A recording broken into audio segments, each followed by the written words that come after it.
नमस्कार दर्शक बंधु शुभ सकाळ। आज हूँ जनवरी मास 14 तारीख मंगलवार। चलतु जाना देश विदेशर किसी बछा बछा गुरुत्वपूर्ण खबर।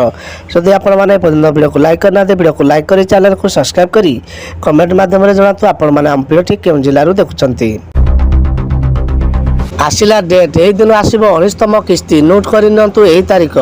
हाँ दर्शक बंधु पीएम किसान योजना को नहीं आसला बड़ खबर। कृषक मानक आर्थिक सहायता क्षेत्र में सहायता जोगाई देवाई केंद्र सरकार पीएम किसान योजना जारी करछंती। भारत सरकार द्वारा परिचालित सबुठारु बड़ योजना होचे पीएम किसान सम्मान निधि योजना अधीन कृषक मानक सुविधा दि जाउछि। राज्य में लागू हेब आयुष्मान भारत। राज्य में लागू हेब जाउछि भारत आयुष्मान योजना जन आरोग्य योजना। आज केंद्र सरकार सह एमएयू स्वाक्षर करेंगे राज्य सरकार।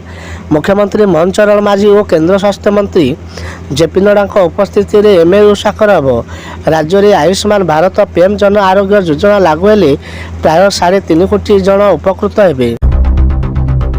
विवाह ऋतु में बढ़ी चली सुना दर 80,000 छुईला 24 कैरेट सुना दर।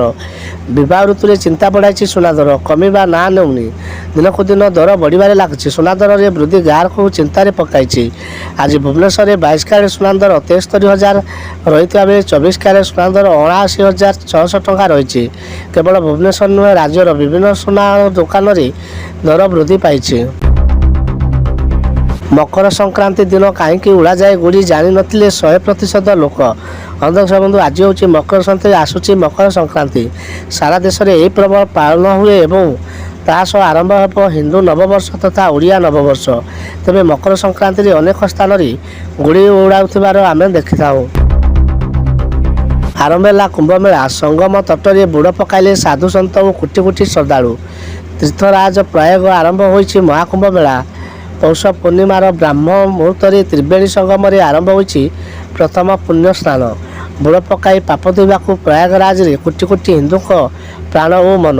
प्रथमे साधु सन्त और तापर कोटी कोटी संख्यार श्रद्धालु गंगा जमुना और सरस्वती नदी में संगम स्थल में बुड़ पकाई।